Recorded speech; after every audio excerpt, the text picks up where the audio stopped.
Morning, kidder. Have you seen me clean socks? Where's Thelma? She's gone. Pardon? She's gone. Gone to breakfast? No. Gone. You mean gone home? Obviously. My wife has left me. When was this then? About 6 o'clock, I had her moving around. I thought she'd just gone to the bathroom, but her car's gone and she's gone. It's a bit early, isn't it? She doesn't still do that paper round, does she? Don't be flippant. It's not so funny, Terry. It's not so funny at all. Sorry. Why? Why did she have to turn up here last night? Why? Well, it's your average wife's basic lack of trust, isn't it? It was just an innocent fishing weekend, just the lads. It's so unfair. If it was a trip to the motor show or a football excursion to Amsterdam or even a club outing to Morecambe, I could understand it. But it was just you and I innocently fishing up the Tyne. I haven't done anything. Well, I know you haven't, so why the dawn departure? Well, that's your fault, that, isn't it? Oh, it's my fault, is it? It's always my fault. Whenever you get into any sort of trouble, it's my fault. How is it my fault? Well, last night you arranged something, didn't you? With that sexy barmaid. What? Well, I put out a few feelers, yes. I mean, there was a lot of hinting and winking going on, but those things never come to out. Well, last night they did. Last night your number came up. She came up here? Yes. She came up here after lights out, like? After Thelma and I had put the lights out, yes. Oh, I see. And Thelma thought that you and her were... It's not so funny, Terry. It's not so funny at all. No, of course not. As far as I'm concerned, it is tragic. Yes, it's tragic. It is not a laughing matter, Terry. My wife has left me because of your nocturnal rendezvous. You mean to say that barmaid actually... Well, I never... It is tragic. Thank you. Tragic for me? What a waste! A golden moment lost forever. Typical of my rotten luck. Well, what about my luck? If it wasn't for bad luck, I'd have no luck at all. Well, don't worry. When we get back, I'll go around and see Thelma and give evidence on your behalf. No, you don't. That'd be fatal. You'd only convince her of my guilt. This is something that only I can handle. I don't want your help. I don't want your advice. This is something I ought to sort out on my own. Fine. Good. Right? What am I going to do, Terry? What am I going to do? Huh? You talking to me? Well, of course I am. Oh, I'm sorry. I thought you were going to handle this yourself. I am. I'm just asking you. What am I going to do? Look, Bob. Don't do anything. Sometimes it's better if you don't try to explain things. If there's a crisis, you just walk straight through it as if it wasn't there. It's a question of attitude. It's a question of mind over matter. I don't follow you. You remember Malcolm Price? Little Mal? Aye, had a moustache and a funny walk. Had a funny moustache, if I remember. Yeah, well, the women didn't find it so funny, I can tell you, because he was always putting it about. Didn't he marry that Dougie Pringle's sister, Sandra? Yes, I think that was the one. Anyhow... Dougie only had one ear, you know. Yes, I know, Bob, I know. At school, we used to call him Lugless Douglas. Look, Bob, can we leave the childhood reminiscences for later, eh? Sorry, you were saying? I was saying... Oh, what was I saying? Oh, yes. Well, Malcolm was at this party one night, and he works for this cosmetic firm, you know, so you can imagine what the crumpet was like. Anyhow, the following morning, he wakes up with the most incredible hangover. And his wife says to him... Sandra? Sandra. She says, I'm going down to the supermarket, can I borrow the car? So Malcolm says, yes. I mean, he's not bothered. He's still trying to find the roof of his mouth. But what does she find on the front seat of the car? What? Only his underpants. What is underpants doing on the front seat? Oh, Bob, come on. I know you've got a lot on your mind at the moment, but try and use a little bit of imagination. Oh, yes, underpants. My word. Quite. But the worst is yet to come. There is a telephone number written on the underpants in black eyebrow pencil. Whose number was it? Well, as it happened, it was the girl on the switchboard, but that is neither here nor there. What is important is Malcolm's attitude in this moment of crisis. I mean, what do you say when your wife comes into the room waving a pair of autographs Y-fronts, eh? What would you say? Me? Oh, God. Well, I suppose I'd say, they must be Terry's. I gave him a lift home last night. Oh, that's typical, that is. Trust you to turn round and blame me. Well, what did Malcolm say? Well, this is the whole point. He just looked straight through her, and he said, I refuse to discuss the matter. And the matter was never discussed again. Just like that? I refuse to discuss the matter. Well, not like that. You've got to say it like he did, as if you really meant it, like you know the subject's never going to be brought up again. I refuse to discuss the matter. I refuse to discuss the matter. Well, that's better, that's better. I refuse to discuss the matter. Try it with a Thelma at the end or the beginning. Thelma, I refuse to discuss the matter. Thelma, I absolutely refuse to discuss the matter. I put an absolutely in that time. It helped. Thelma, I absolutely refuse to discuss the matter. No, that's a bit savage, that's a bit menacing. You're Henry Fonda, not Anthony Quinn. I refuse to discuss the matter. Perfect. You see, it's just a question of mind over matter. If you can convince her it doesn't matter, she's not going to mind. Right, yeah, very good, very good. Point taken, convince her. Mind over matter. Right. Good lad. But you'll come in with me, won't you? Oh, yes, if you like. On the way, we'll get her some flowers or some chocolates or a big fluffy teddy bear from that shop in Blackett Street. Bob, man, you're innocent. Good God, man, you know the laws of marriage as well as I do. And one of the first principles is presents equal guilt. Right, yeah. Good thinking, Terry. Right, now, I'll finish my packing. You do yours and I'll see you downstairs. Right, OK. Terry? Oh, now what? Hey, that barmaid, what did you arrange? I mean, what did you say to her? Get her up here, like? I refuse to discuss the matter.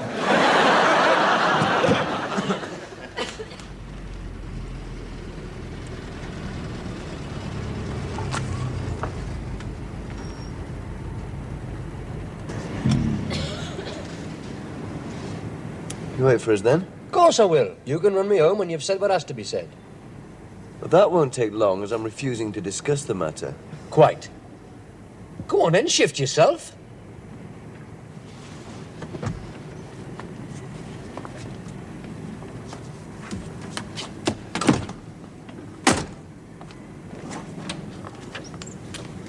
Thelma, where are you going? To my mother's. Why? What do you expect me to do after last night? Ah, Thelma, about last night, I refuse to discuss the matter.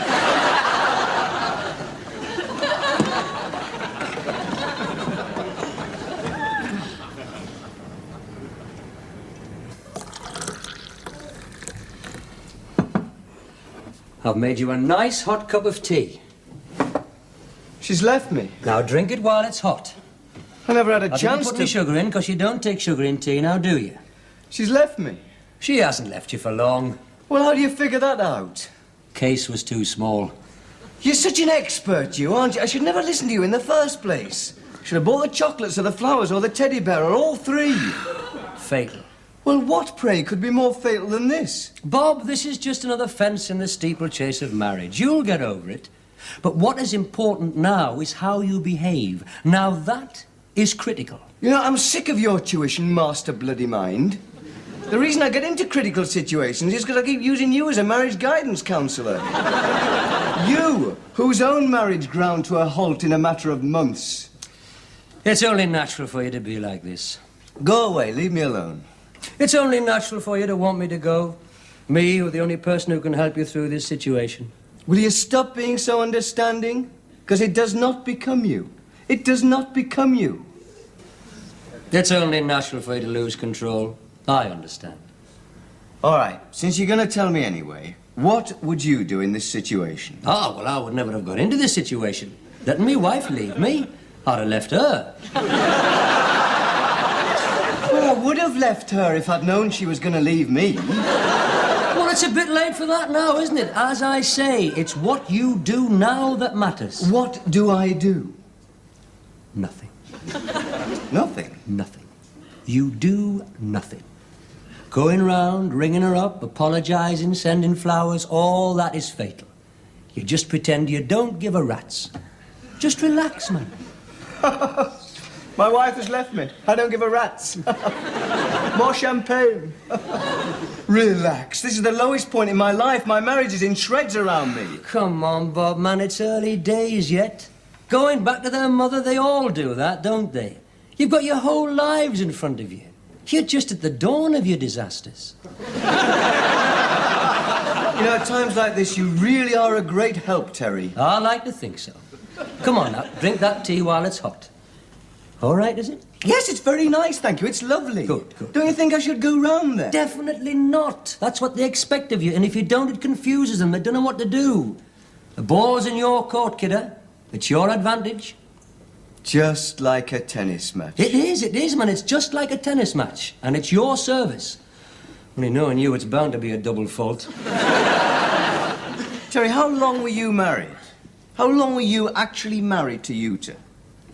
Well, I suppose, best part of 2 years, on and off. Mostly off. So you didn't enjoy a great deal of married life? Well, no, I suppose I didn't, if you put it that way. No, why? You're such an expert, you. In such a short time, you're such an expert.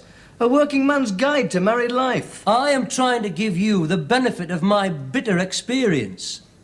Did you ever go through this kind of situation with Utah? You know, where she thought you might have been putting it about? From time to time. Nothing as drastic as little Mal, mind. But there was once. What? Well, somebody once told Jutta that while she was at work, I'd been seeing this waff. Now, she's a canny little thing, mind. Came from up here. Couldn't half sup her ale, so we had a lot in common. Anyway, one afternoon, Jutta comes home early from work, and she didn't half give me some stick about it. And believe you me, German stick's a damn sight worse than English stick. She went on about how it was the talk of the whole barracks, how I'd been having it away with this waff, and she was going back to her mother. So I said, now, just you wait 1 minute, my girl. Just you wait 1 minute. And this is what you have got to tell Thelma. Jutta, I said, where is a marriage without some basic trust? Without that instinct that tells you when to trust your partner in life, where are we? Where are we? I said, where are we? And where were you? Nowhere. She found the waff in the airing cupboard.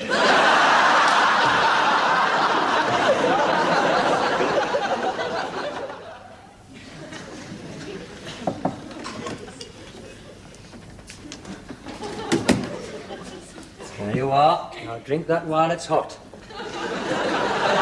Thank you. I'll put some sugar in, because you must have sugar in cocoa. I thought she would have rung. No, not when they're at their mother's. No, because she'll be stopping her like you're stopping me. Bob, I am not stopping you from ringing Thelma. I am advising you. Oh, pretty strong advice. Every time I move near the phone, you threaten to rip it out the wall. She'll be back tomorrow. Perhaps. Anyway, you've got me here. Me and little Norman. Well, Norman makes it worse, really. Because he smells of Thelma's cologne. Why? He's a bit like that, is he? Will you be all right in the spare? Is it Ed? Yes, I've slept in worse places than that. Appreciate you staying. That's the least I could do. I suppose you'll be sitting next to the phone all night, guarding it. Bob, I know that your natural instinct is to want to ring up Thelma, knowing she's only 2 penneth away. But that is what she expects. And sometimes if you do something that is unexpected, it gives you the edge on them. Remember Ronnie Oliver? Why, quiet, lad. He married that Janet who was a bit... Yeah, it always was. Funnily enough, she once went out with Lugless Douglas. Yes. So I heard. More than he did, poor lad. Yes. The point is, when Ronnie found that she had been seeing this car salesman, his reaction was very surprising. Yeah, if I remember from the Northern Echo, he went down the garage, dragged the salesman through the car wash, then threw him through the showroom window. Exactly.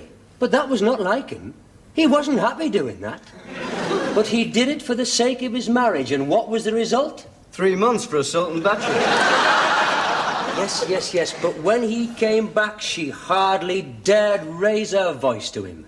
Few of us did. And as long as you get me point, it sometimes pays to do the unexpected. Do you think it'd be a good idea to throw Thelma through a plate glass window? Not at this stage, no. Now, you get yourself a good night's sleep. Thanks, Terry. You know, I've been thinking, Bob, when you and I were going through our crisis, we might have been able to patch it up, you know. Save our marriage. If only I had a friend like me.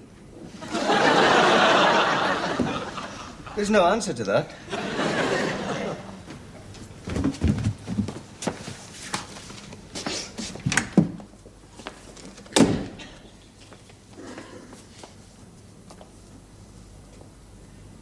Bob, I've made you some coffee. Now come and drink it while it's hot. He's at the time? Why didn't you wake me? I thought it best let you sleep on, because you didn't get a wink till about 4, did you? I heard you moving about and talking to little Norman. I'm supposed to be at work. Nobody could expect you to go to work when you're in the middle of an emotional crisis.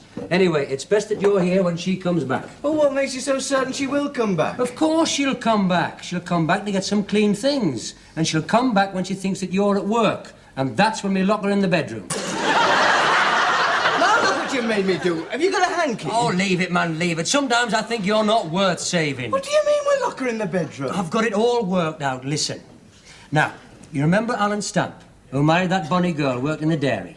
Barbara. Barbara, yes. Her father was a strange man. He was the one who exposed himself on Whitley Bay seafront August Bank holiday. Yes, well, can we go into that later, Bob? Fortunately, it was a wet August. Yes. The point is that Alan locked Barbara in the bedroom. Why? Because she went too far. So, in the middle of one of her tantrums, he just walks out the bedroom, locks the door, and goes off to see the lads. Well, isn't that a bit drastic? I mean, is that a sensible tactic? Certainly it is. It gives them time to cool off. And they can't get over what you've done, you see, because it's unexpected, unpredictable, masculine. And when you open that door a few hours later, you'll have a different woman on your hands, all humble and apologetic. And desperate to go to the lavatory, I should think. Well, yes, but it all helps, man, it all helps. It's hard for a woman to give you a stick when she's dying for a pee. I think that's very dodgy. Not at all, Cat. It's the old caveman bit. And they all respect that in the end. Yeah, that is a valid point, the caveman, yes. Makes them know they've got a man about the house. You remember Vin Welsh? In the greenhouse. Aye. With that... It's Thelma. I told you.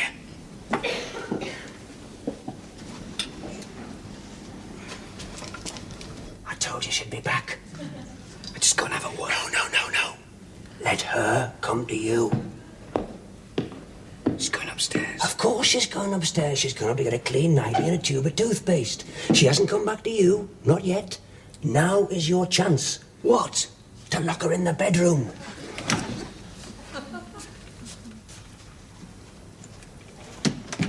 Go on then, go on. Well, I just think. Bob, she is your wife. This is your house. This is where she belongs. If you lock her in the bedroom now, she can't go back to her mother. And if she does, this whole thing could drag on for months. Yeah, that is a valid point, Terry. Caveman. Yeah. The caveman, yes. I just think... Go on. Thelma, this is our house. You're my wife, and this is where you belong. Good lad. I've got your coat. Mr. Ferris?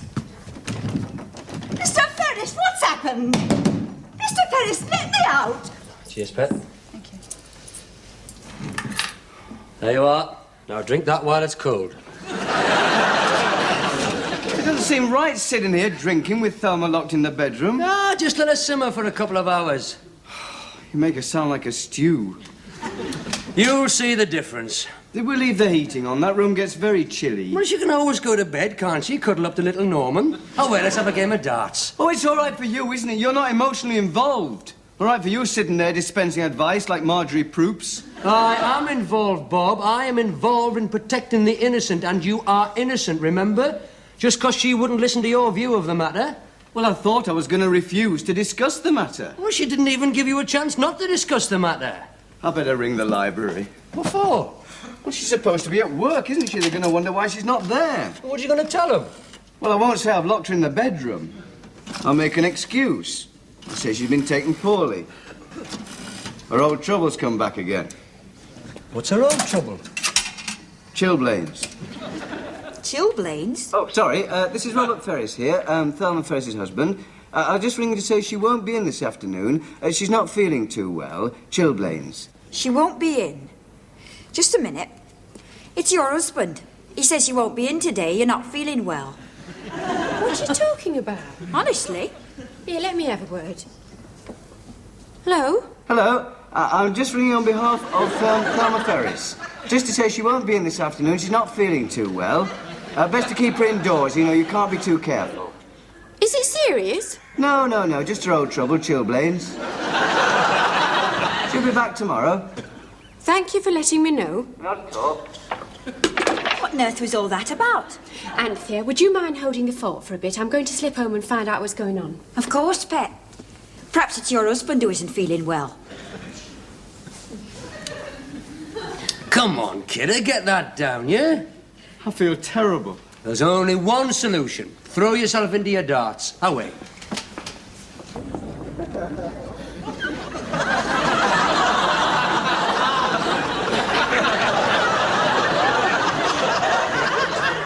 What on earth's going on? Apparently, Mr. Ferris locked some woman in his bedroom.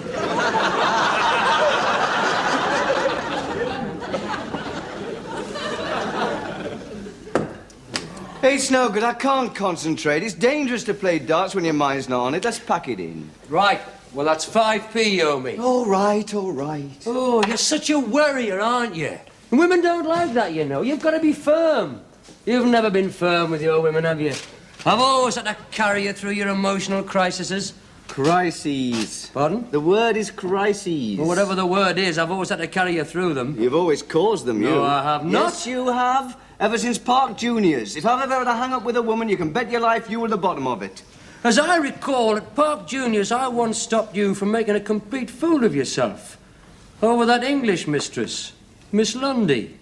There was definitely something there. Some spark when our eyes met. Even as a naive adolescent, I couldn't fail to be aware of that.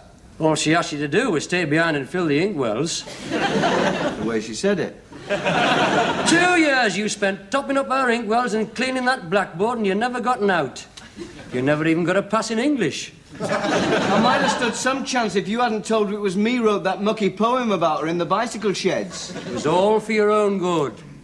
I've always stopped you from any sort of relationship that was no good to you. Relationships you should never have got into in the first place. Celia Fulcher, for instance. Ah, yes, Celia. After you persuaded me to give her up, you went out with her for 6 months. I could handle her. I'd have liked to. She was wrong for you, Bob, as was that demonstrator, as was that coloured nurse who wanted to take you home with her. If it hadn't been for me, you'd be cutting sugarcane in the Windward Islands by now. At least I've been well out of your way in the Windward Islands. I might have stood some chance of building up a secure future out there, except I'd never be able to relax. I'd always jump at the sound of every ship's hooter, knowing that one day you might come down the gangplank and threaten my happiness. You always hurt the one you love, Robert. Yes, I'm sure I'm hurting the one I love right now. What happened when Alan let Barbara out the bedroom? Oh, well, that was a bit unfortunate. How do you mean, unfortunate? She never spoke to him again. Oh, my God! Yeah, but he overdid it. He didn't open the door for 3 days.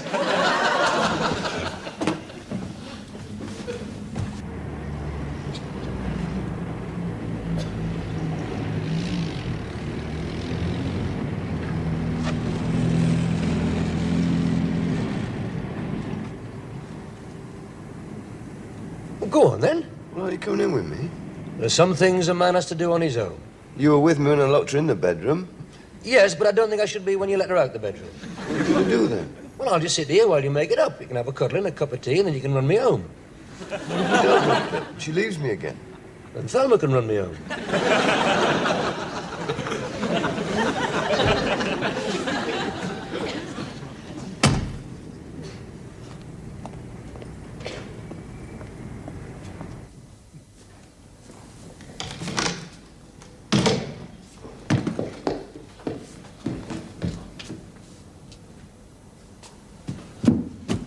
Thelma, before I let you out, I want you to listen to me.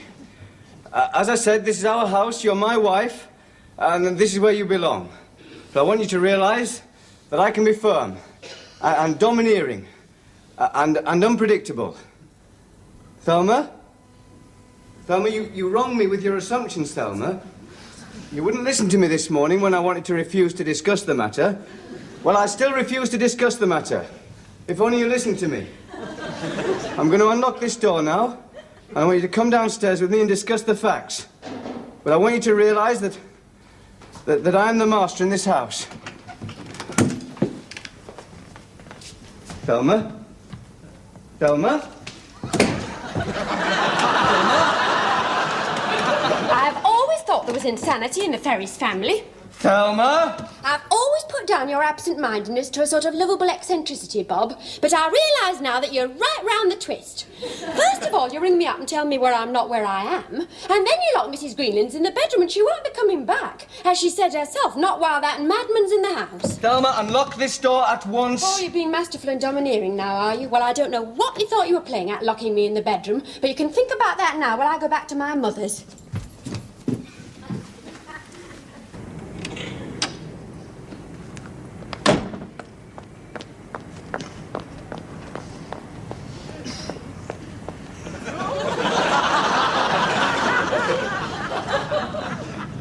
Let me out, Thelma. Thelma, let me out.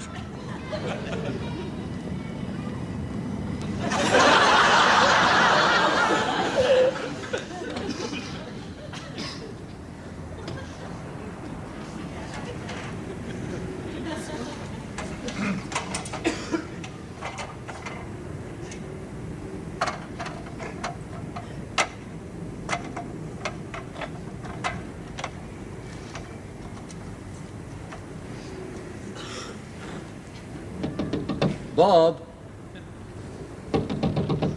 Bob? What? Do you think you could make it onto this? Don't be silly. I'd break my leg if that ladder slipped. But I'd be holding it. Quite. When's the locksmith arriving? Sometime. He didn't say when exactly. You ring for an ambulance? Why? 'Cause you'll need one when I get hold of you. Now, Bob, it's only natural for you to abuse your most loyal and valued friend. Here, take this. What is it? I made you a flask of Oxo. Now drink it while it's hot. Ha! Oh!